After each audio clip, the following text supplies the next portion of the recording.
Bonjour! Dans la capsule suivante, nous allons apprendre la méthode de factorisation de trinômes pour lequel il y a un coefficient devant le terme en x2. Alors, comment on obtient un trinôme habituellement? Très souvent, c'est le résultat de la multiplication de deux binômes. Alors, dans l'exemple que vous voyez à l'écran, si je multiplie 2x plus 3 par x plus 4, eh bien, je devrais faire 4 multiplications, soit une pour chaque élément de chaque binôme.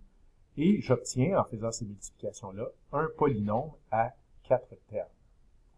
Alors, ces 4 multiplications génèrent un polynôme à 4 termes qui sera regroupé en un polynôme à 3 termes. Alors, c'est ainsi qu'on obtient un trinôme. Mais lorsqu'on veut factoriser un tel trinôme, il faut faire l'inverse, c'est-à-dire retrouver les éléments, les deux binômes qui ont donné, lorsqu'ils ont été multipliés, ce trinôme. Donc, ces deux binômes que je cherche vont être ceux qui pourront obtenir ou produire un polynôme à 4 termes. Alors, voyons comment on va faire. Alors, je vous rappelle, si on fait la multiplication de ces deux binômes, on pourrait imaginer cette situation avec un rectangle qui aurait une longueur et une largeur respectivement de 2x plus 3 et de x plus 4. Et les 4 multiplications se voient par le dessin qui apparaît à votre écran. Alors, ces 4 multiplications ont été obtenues et je mets en évidence ici les 4 valeurs. Parce que ces 4 valeurs-là, une fois additionnées, donnent 2x2 plus 11x plus 12. Mais nous allons plutôt chercher quels étaient les deux termes centraux avant le 11x qui était précédent. Or, on a vu, avec la mise en évidence double, que lorsqu'on regroupe ou qu'on multiplie les premiers et quatrièmes termes, ainsi que les deuxièmes et troisièmes termes, le résultat était le même. Donc, comme vous voyez à l'écran, 2x2 fois 12 ainsi que 8x fois 3x, dans les deux cas, on va obtenir un produit de 24x2. Et c'est ce qui va nous aider. Je vous rappelle, nous allons avoir à factoriser un trinôme et non pas un polynôme à 4 termes. Donc, pour obtenir ou pour trouver les deux bons termes centraux, on va se servir de cette qualité-là. Donc, comme le produit, les multiplications une fois regroupées donne un trinôme, je devrais penser autrement. Donc, je veux plutôt, non pas avoir un trinôme, mais un polynôme à 4 termes. Alors, comment vais-je faire pour trouver les deux termes centraux?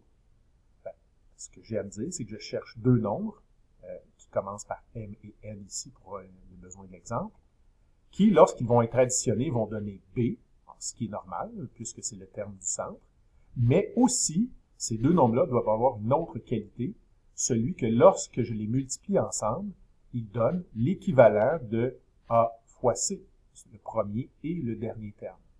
Donc, c'est ces deux qualités-là primordiales que je vais rechercher. Donc, si on reprend notre exemple, 2x2 plus 11x plus 12, je vais chercher deux nombres qui ont les qualités d'avoir une somme de 11, soit le terme du centre, et un produit de 24, qui sont le résultat de 2 et 12, le produit des premiers et derniers coefficients. Donc, on va se concentrer sur le produit de 24 en cherchant qu'est-ce qui donne 24 lorsqu'on les multiplie. J'écris ici la séquence de tous les facteurs possibles de 24. Et en regardant ces facteurs, je vais voir qu'il y a une paire en particulier qui m'intéresse, celle qui va donner une somme de 11, c'est-à-dire 3 et 8. Alors, c'est ces deux nombres-là que je cherche, puisqu'ils vont me permettre de réécrire le terme du centre, qui est actuellement de 11x, en 3x et 8x. On pourrait les écrire dans l'ordre inverse si on voulait, ça ne changera rien à notre résultat final. Donc, notre recherche nous a amené à prendre le trinôme qui est ici et à le réécrire comme un polynôme à 4 termes en ayant remplacé le 11x par 3x et 8x. Maintenant, tout ce qu'il nous reste à faire, c'est d'appliquer la méthode pour la mise en évidence double, c'est-à-dire séparer les deux premiers termes des deux derniers et puis faire une mise en évidence dans chacune de ces deux moitiés. Et une fois que la mise en évidence est faite, on remet en évidence le dernier terme qui va nous donner x plus 4 fois 2x plus 3, qui étaient les deux binômes que j'avais à l'origine de cet exemple. On va maintenant appliquer ça à d'autres exemples pour voir si on a bien compris ce qu'il faut faire ici. Donc, supposons le trinôme suivant, 6x2 plus 23x plus 7. Alors, je vous rappelle, je dois trouver deux nombres pour réécrire le terme du centre. Alors, les deux nombres doivent avoir les deux qualités suivantes, une somme de 23, ce qui est tout à fait normal, et aussi un produit qui correspond au produit du premier coefficient avec le terme constant à la fin, c'est-à-dire 42. Alors, une fois plus, je cherche tous les éléments qui vont me donner un produit de 42, alors, qui sont les suivants. Et dans cette liste-là, je vais chercher lesquels plutôt vont me donner une somme de 23. Et je vais trouver 2 et 21 qui m'intéressent ici. Ayant trouvé ces deux nombres-là, il me reste à réécrire le terme du centre, c'est-à-dire 6x2 plus 2x plus 21x plus 7. Et j'applique la méthode de mise en évidence double à partir de ce moment. Donc, comme on l'a fait dans les diapos précédentes, alors je sépare en deux, je fais la mise en évidence dans chacune des deux moitiés, puis je conclus avec une dernière mise en évidence et j'obtiens les deux termes ou les deux binômes que je cherchais au départ. Je pourrais refaire la multiplication qui me confirmerait que c'est bien les deux binômes qui donnent 6x2 plus 23x plus 7. On poursuit avec un autre exemple qui, là, fait apparaître des nombres négatifs. Alors, qu'est-ce que ça change? Bien peu de choses. On a encore le même objectif, chercher deux nombres qui vont me permettre de réécrire le terme du centre. Donc, ces deux nombres doivent avoir la qualité d'être une somme de moins 5 et un produit de moins 36, c'est-à-dire 3 fois moins 12 qui donne moins 36. Donc, voici les combinaisons que j'ai trouvées. Et là, à noter, je cherche un produit de moins 36. Alors, nécessairement, si un produit est négatif, c'est qu'un des deux éléments qui est multiplié doit être négatif. Alors, lequel choisir? Donc, si je regarde dans mes 4 exemples, pourquoi ce n'est pas le 3 qui est négatif au lieu du 12? Eh bien, c'est parce que quand je regarde la somme, si la somme est négative, ça veut dire que l'élément, la lettre que je cherche, la plus grande, sera la négative. Comme ça, quand je vais les additionner, mon résultat, ma somme sera négative. Donc, j'ai mis mes plus grands nombres dans chacune de mes paires négatives. Et en faisant ça, je regarde les combinaisons que j'ai et je trouve que c'est bel et bien 4 et moins 9 qui vont me donner un produit de moins 36 et une somme de moins 5. Bien, je refais la même chose, je reprends mon trinôme et je le réécris comme étant un polynôme à 4 termes et j'applique la méthode de la mise en évidence.